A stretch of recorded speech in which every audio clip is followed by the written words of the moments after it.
Bonjour. As Dan mentioned, my name is Trish, and I am from the Saugeen Ojibway Nation, but I'm from Nawash, so up the peninsula a little bit more, Nayashingawing. But I'm currently working at Saugeen First Nation, so I've got a chance to know many of the people in Saugeen lately, which has been really nice. So I'm here to speak to you about treaties today. Does anybody know what a treaty is? Yeah, you're first one up. Do you know? People in the past? Yep, what about the people in the past? You don't know? Okay. Yep.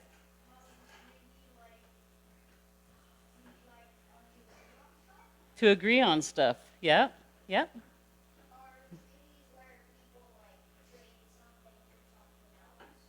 Possibly, yeah, there could be some trade there, yeah.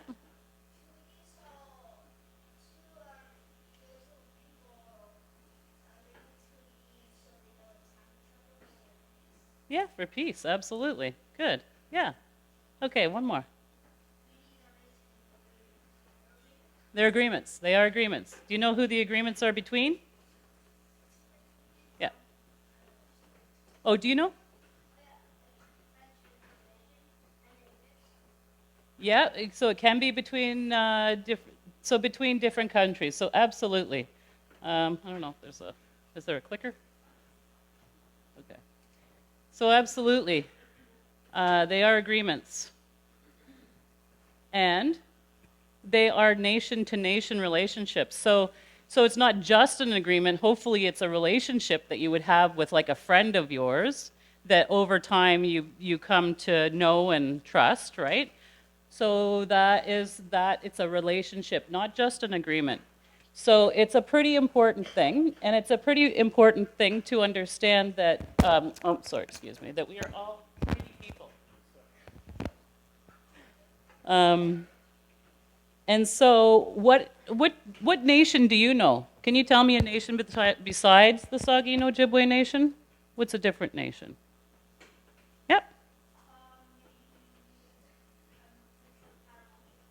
Potawatomi are a nation, you're right.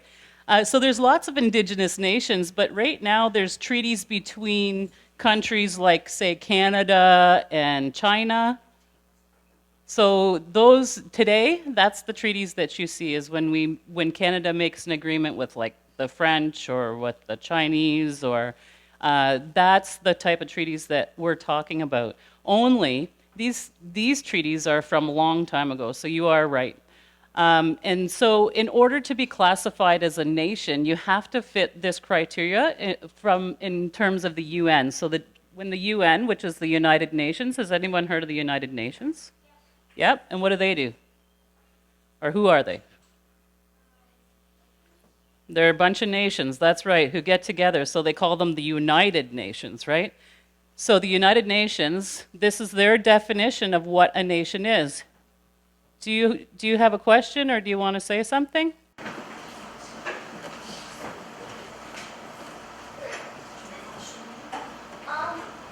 think the trees came from a long time ago. That's right. They are from a long time ago, but there are treaties that still happen today between Canada and other countries. So in order to be classified as a nation, we have to have all these things. So we have to have a common history. So this group of people that is considered a nation, they have to have a common history, okay? So meaning if you lived in a community and your family lived in that same community for like, say, a couple of 100 years, so that common descent. And they also have their own specific language. So they have a language that is not the same as others. Although when we talk about the Saugeen Ojibway Nation, there are 3 nations within that nation, within the Saugeen Ojibway Nation. And I think Dan said it this morning, but you guys know your land acknowledgement. Which 3 nations do you think make up the Saugeen Ojibway Nation? So we already heard one nation from this little guy over here, which was the Potawatomi. But you know what? It's actually pronounced the Bodawatomi. Potawatomi, because in our language, Potawatomi means that we look after the fire, and that's what the Potawatomi Nation does for the three nations that are here in this area. So the Potawatomi, can you see this all right? No, we need to get you into the light. Okay. Sorry. Okay, so the Potawatomi Nation, which other one? And Yep. We'll just get you to blank the screen, please. Ojibway, right. Yeah. And what's the other one? Yep.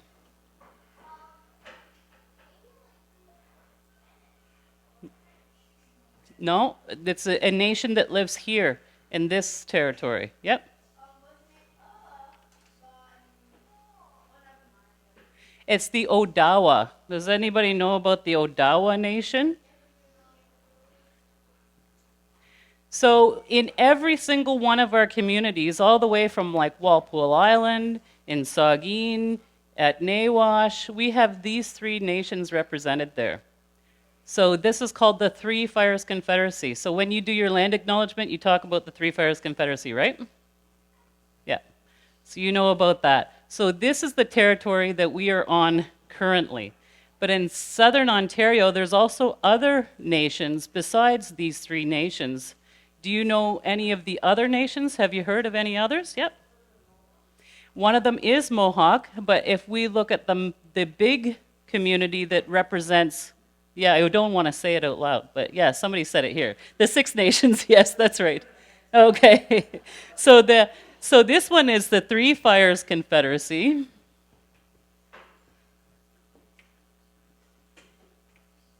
And that's what you see in this area mostly. But we also have another community that is quite large. It's actually the largest community in Canada of First Nations people. And it was said over here, the Six Nations, right? So Six Nations, and they have Six Nations under them. And so the first one is Mohawk. The second one is Oneida, Onondaga. Some of you guys might even just know these names because people name streets and whatnot after them. Cayuga, and Seneca. Oh, that's only 5, isn't it? So initially there was only 5 nations, but then later on another nation came who had the same language. They could speak to each other very well. So remember I said in that slide there they had to have the same language and culture. So these 3 nations had a very similar language and a similar culture and a history together, which is the Anishinaabe Nation. And this one is the Six Nations, and the last nation that joined the Six Nations were the Tuscarora. Has anyone heard of the Tuscarora before? Are you guys learning about any of these nations? I'm not sure if you do or not. Not yet? So in southern Ontario, so if we look at the whole bottom part of Ontario, these are the nations that are living here right now, okay? So there's still lots of First Nations people that are living right here amongst you. And then there's another nation even that's a separate one from these 2. And they're called the Lenni Lenape people. I'm probably not spelling that right. There's probably no E on there. And they are called like the Munsee Delaware. Have anybody heard of Munsee Reserve? So it's the Munsee Delaware and Moravian Town. Now these are not different nations, they belong to this nation. So just like say the Potawatomi is a nation, Lenni Lenape is also a nation, okay? So it's just another nation that lives here in southern Ontario. Okay, so, but we want to focus on the Saugeen Ojibway Nation, which is in this territory.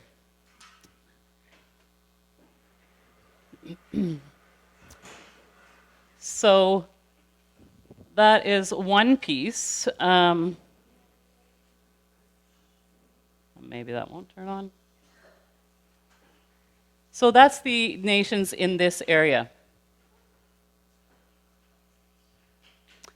And we're having technical difficulties. So what do we all need? We need a language, a history, a land base, Okay, so our communities are our land base. So what happens in our communities is we don't get like a deed to our land like you would if you bought some land out off of our communities. It is communal land, meaning that everyone in the community owns the land. Okay? So when you go into Saugeen, say, everyone in Saugeen owns that land. If you go into Nawash, everyone owns that land. Yes, there are parcels that different families hold, but ultimately we do not have deeds for our land. So we have that land base. So they have a history, a distinct race, so quite a bit different than other races. And then they also have a territory. So that they're organized, you know. So when the settlers first came, we already had communities that were set up where we had, people who looked after the community as well as the people who lived in the community. So we had that all set up before the settlers came. Okay. And initially, we had peace and friendship treaties. So somebody said, yes, we have treaties for peace, right? So yeah, absolutely. So initially, when we had our first treaties, we had peace and friendship treaties. And this is an example of a peace and friendship treaty. And this is how we signify those treaties. So does anybody know what this is called? Yep, a wampum belt. And a wampum belt is the same for us as, say, a written piece of paper from the crown. And so when I say the crown, do you guys understand that? Probably not. So, okay. So when we think of a crown, who do we think of? Just yell it out. The king? Well, I'd like to say chief, but no. When we think of a crown, we think of who do we have? We had the Queen of England for a really long time, and she just passed away, right? You guys heard about the Queen passing away? So now we have the king, right? So now it's the king. And say way back in the day, way before Queen Elizabeth came into play, there was a king, and it was King George that we actually dealt with to make these treaties. So, but before all of that, before the settlers came to live here, there were other nations that came to visit Turtle Island. Does anybody know what Turtle Island is? Yep, just yell it out. North America. Turtle Island is North America. I'm going to draw North America very badly, but I want to show you something.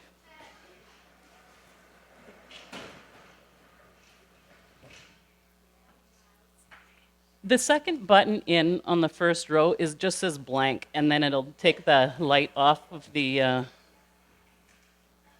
you go.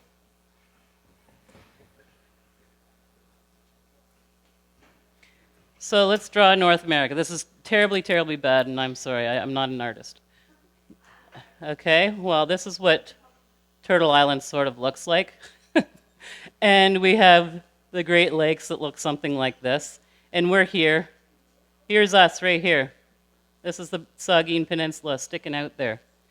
So if we look at this is not the best depiction, but if we look at this, North America, if you looked at a real map, it almost looks like a turtle. Okay, so when we look at a real map, not my very poor drawing, when you look at it, this is in the shape of the turtle, and you'll see the islands that kind of separated where the feet used to be, where the turtle was all connected at one time. But where we are, in the Saugeen Ojibway Nation territory, this is the heart of Turtle Island.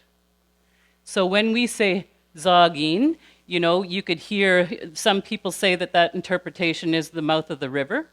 But my teaching was when I was a little girl, they told me that because we say Zagidwin, does anybody know what Zagidwin means? Yep.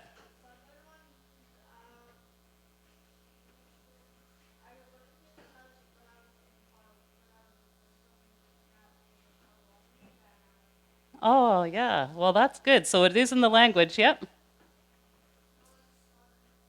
So it can be very similar to Saugeen. So when we say Zagidwin, that's how we say love in our language. So when we look at where we're located, we are the heart of Turtle Island. So this is a very special place that we live, and it's also a very beautiful place. And all kinds of people move here because it's such a beautiful place, because we are actually the heart of North America. Okay? All right, so we'll turn that back on again. I know this isn't the best conducive way of teaching, but what this is, this two-row wampum, do you know all those little lines within the darker stripes on there? Those are all little beads. So somebody has actually taken these shells and made these little tiny beads, and they have sewn them all together to make this wampum belt. So how long do you think it would take to make a wampum belt? Like way more than an hour. Like maybe a couple of months, I would say, if you're really good at it. I don't really know how long. I just know that it takes a long time to make that. How long do you think it would do handwriting one page? 10 minutes, maybe. So see how much effort was put into this wampum belt? This is how seriously our people took our word. Because this was a promise that we had with the settlers. Does anybody know what this wampum belt represents? Yep. A deal, but yes, it is a deal. But do you know what this deal is about? Yep. It is about peace, but why do you think it's about peace? Don't know? Okay. Peace and friendship. So yes, it is peace and friendship. It says that right there. So these two dark lines on this wampum belt, one line is supposed to represent all of the First Nations within Turtle Island, and the other line represents all of the settlers who've come here to live on Turtle Island. And so these two lines, because they were side by side, the idea is that the settlers would come and live here and not bother at all with the First Nations and what we were doing, as well as our people, the First Nations, wouldn't bother with the settlers either. Now, with that being said, when the settlers first got here, our people are the ones that helped the settlers get well, because when they came across the water, many of them were very sick by the time they got here because they had scurvy. Has anybody heard these stories already? You heard about scurvy? What's scurvy? Yeah, but do you know why? You are right. They haven't had any vitamin C. So when the settlers came over here, they had no vitamin C the whole time they were on that boat. So by the time they got here, they were pretty sick. And so it was our people who saw the settlers come and see how sick they were and gave them medicine. Do you know what kind of medicine we would have given them? Just yell it out. Cedar tea. So we wouldn't have like how we have vitamin C little pills like we do today. So way back when, we would use cedar, but most importantly, actually, the strongest consistency would be the balsam fir, actually. So we would make some tea with balsam fir that was very, very high in vitamin C, even more so than cedar tea. So these two lines were never supposed to cross. Do you think they crossed? Yes, they did. They crossed. Okay, next slide. So they crossed, and this is what happened. So they crossed over, and the First Nations and the settlers, they were, getting along. And I would say the people that are British, so the people that came from England, who were under the supervision of the king, who came over here, especially in the north. Now, there were English people that also went to the south of Turtle Island, which is now, what? United States. United States and Canada are the only two countries in my very poor drawing of North America, right? So we have, oh, this is poor. We have Canada here and US down here, right? I know you can't really see it. This marker's not working. So anyways, that's how we have, so Canada and the United States are in North America. Okay, and so what's happening is this guy over here, he's Chief Pontiac, who is an Odawa chief. So Odawa, who does he belong with? It's in your land? Yeah. Three Fires Confederacy, right. You are absolutely right. So he's part of the Three Fires Confederacy, and he really wants to get along with these new settlers, the British that come. But what happens is, this isn't the best way to do this. I know we have to shut this off every time. Maybe I should have the remote in my other back pocket. But when we look at this here, I lose my train of thought. So what happened is, so we have all the British are up here, right? Mostly the British are up here. Yes, they are British down here, but they say, I'm not listening to the king anymore. So this is who the US people are down here. They're like, I don't want to be part of the king anymore. We're going to call ourselves the independents, meaning we don't have to answer to the king anymore. We're just going to hang out here in the south, okay? So what happens is Chief Pontiac, who has a good relationship, and there's all these forts. Have you guys heard about forts? And what are the forts? No. Yep. No. They're from the settlers. The forts come from the settlers. So when the settlers came over, they wanted to be all around this fresh water. Why do you think they wanted to be around the fresh water? Yep.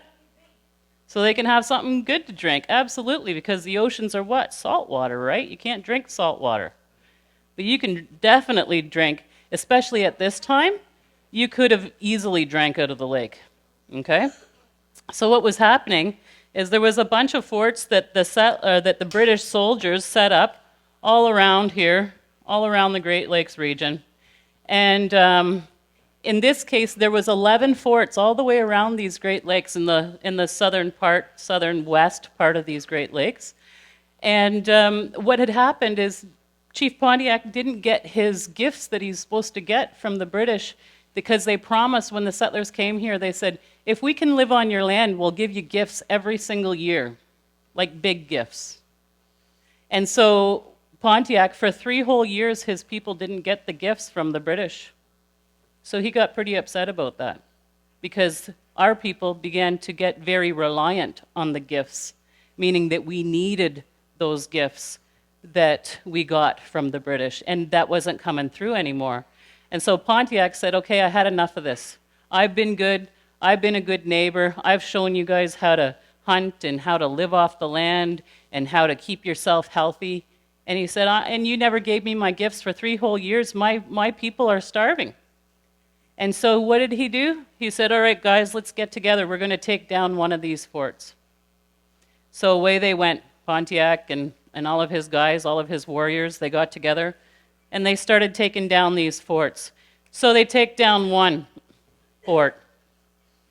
And they were like, oh, that wasn't really too bad. It was actually pretty easy.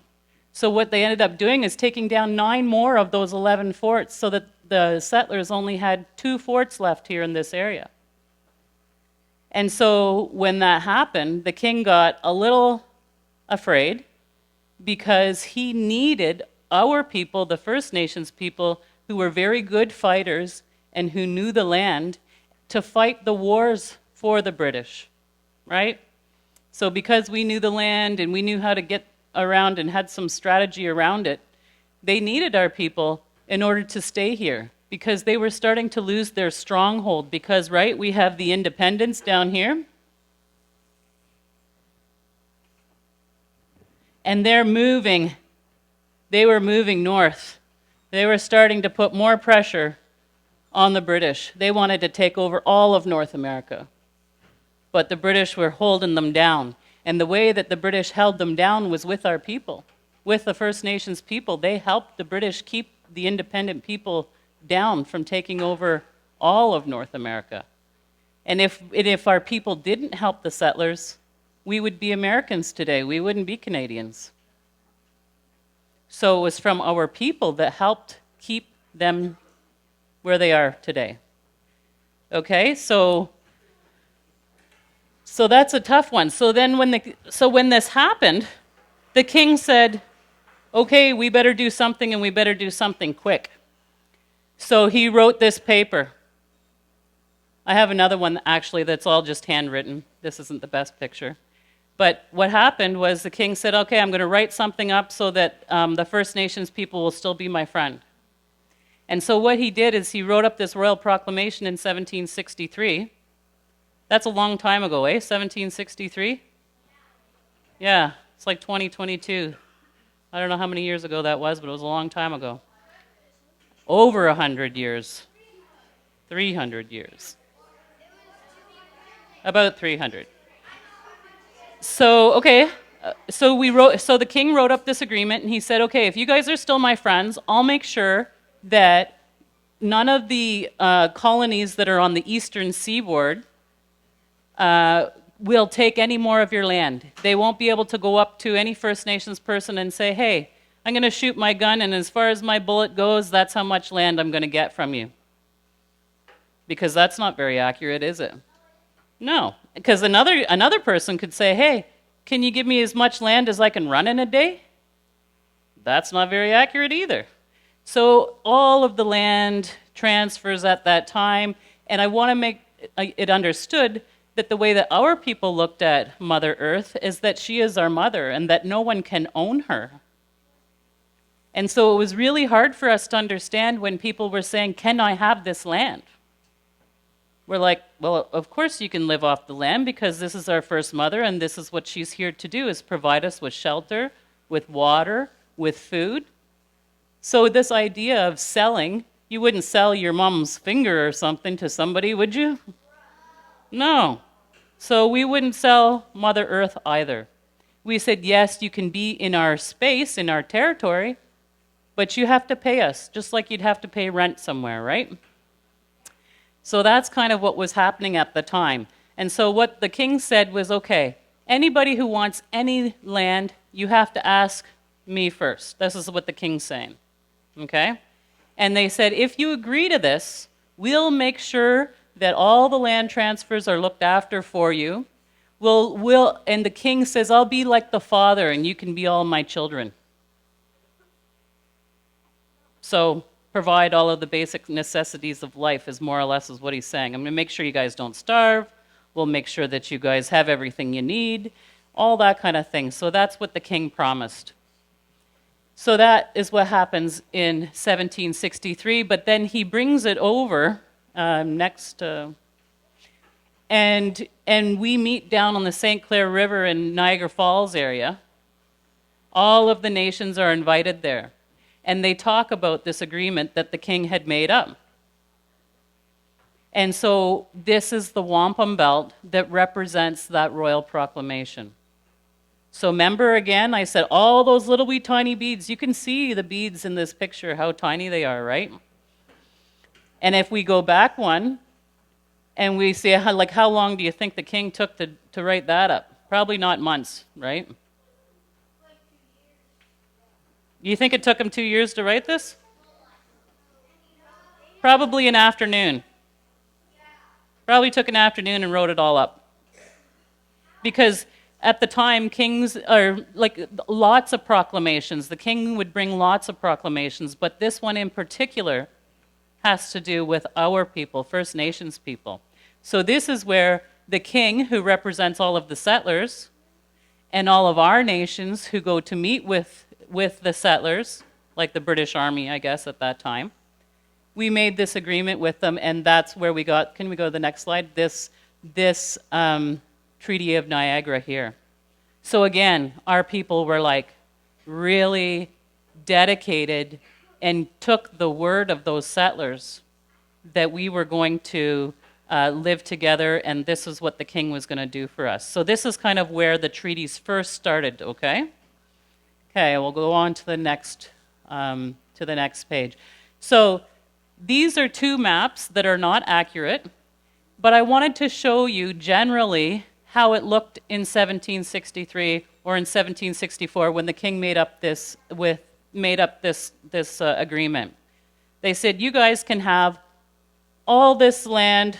So pretty much what they're saying is, We'll keep this. So these are like American states right now. They're called the Loyalists. Okay, there's 13 colonies, they call it. So like we see like Georgia, South Carolina, North Carolina, Virginia, Pennsylvania, New York, like all the way up to Maine. So we know those names, right? We know that those are places today. And so this is where all these people, we said, okay, they can live there, but then everything else here is supposed to be all First Nations land. They called it Indian country at that time.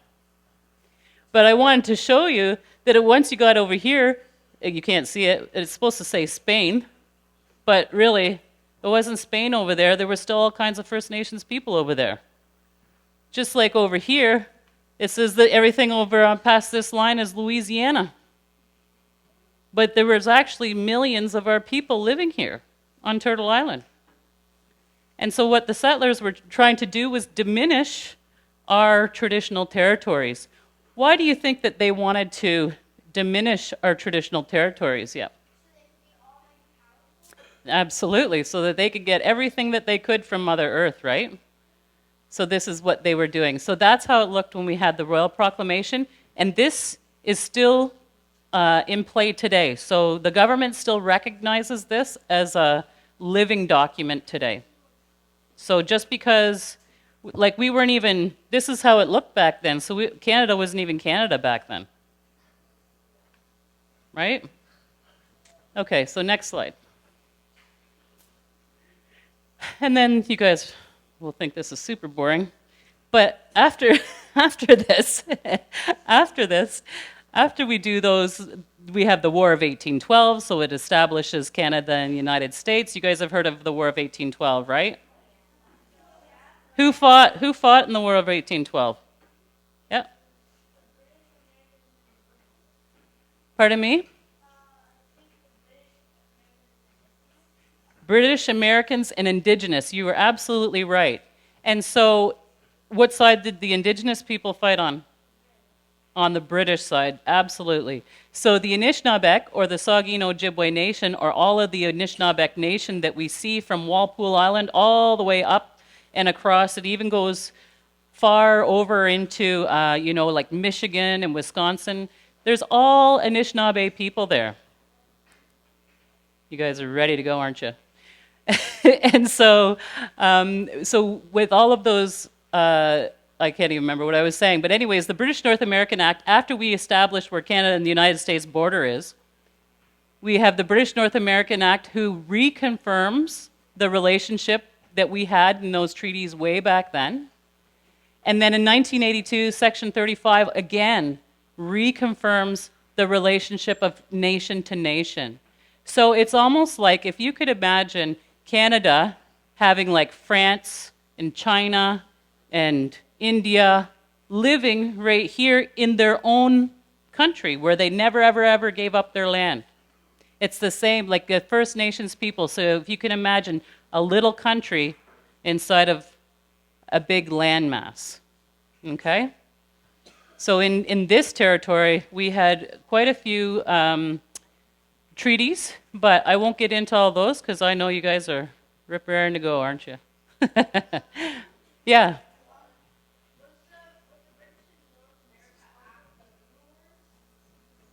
Was it? No. So the British North American, this is when Canada became confederated, or a country, I guess you could say. So when that happened, it was 1867. And remember I said 1763, that legislation is still alive today? That was almost 100 years before Canada became confederated.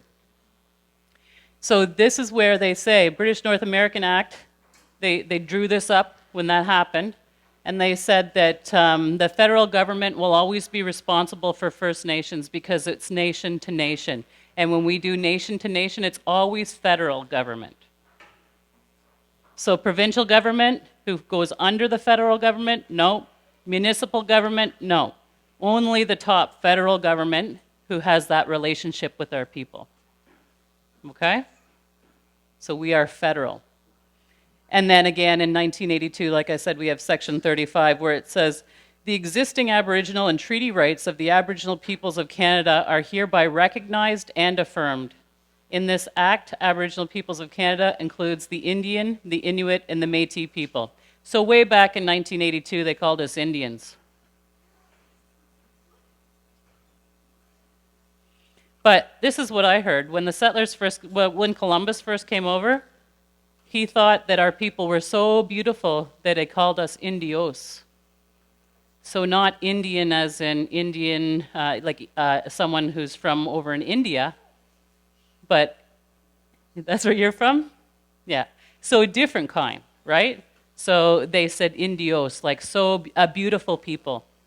And they looked at how we lived, and it was a lot different than where they came from.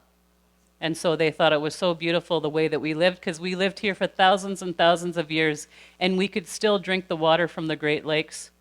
But now we can't, right? We can't go and take a drink out of the river or out of the bay without getting really sick.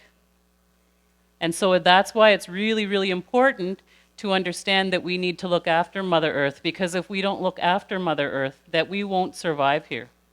Nothing will survive. If we don't have clean water to drink, nothing will live here on Mother Earth. So it's really, really important. And I was just looking at this presentation. They had another treaty called the Dish with One Spoon. Has anyone heard of that? Yeah? And do you know anything about that one? Really what it is just saying we won't take anything more from Mother Earth that we can't use. So we wouldn't take so much that things went to waste. We would make sure that whatever we took from our first mother, Mother Earth, was used. So if we hunted an animal, we would use every single part of that animal. Nothing was thrown away. So everything was used. So that's the dish with one spoon. So we wouldn't overfish, overhunt, overgather medicines, and that was our agreement that we had. Okay, so that's also another wampum. But thank you guys for listening, and I hope you learned something. Okay. Miigwech.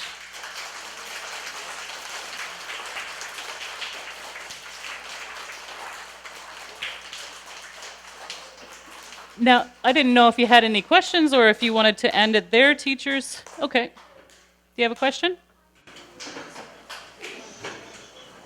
You can ask. You don't want to ask? Oh, okay. Yeah. When you said everything is used, it doesn't have to be eating it, for like tools and Absolutely. Yeah. Absolutely. So yeah, so for example, the buffalo, we would use their bones to make tools, and then we would use the hides for our coverings over top of our shelters, but we would also use it for our clothing too. So yeah, we used it in all kinds of ways, not just eating it. That's right. Yep. I don't know what they would use the blood for. That's a good question. They probably just let it bleed out, I would imagine. Yep. Well, they made blood sausages and stuff like that too, which I don't really know anything about.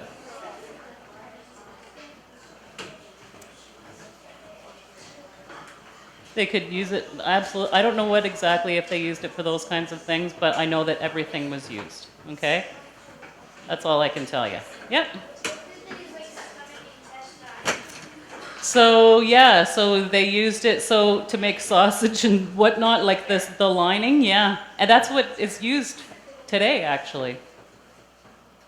Crazy, eh? I bet you didn't know that.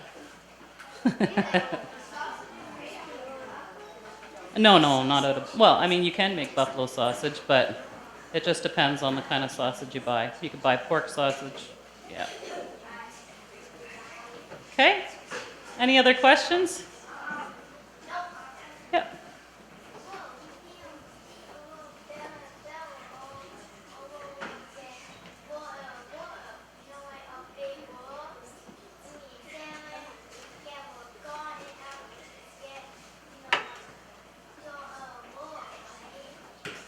I'm sorry. I'm not. Yeah? Okay. Miigwech. Thank you. Yeah. All right, great. Thank you guys for coming and listening. You've been pretty good. I'll give you a lot of credit.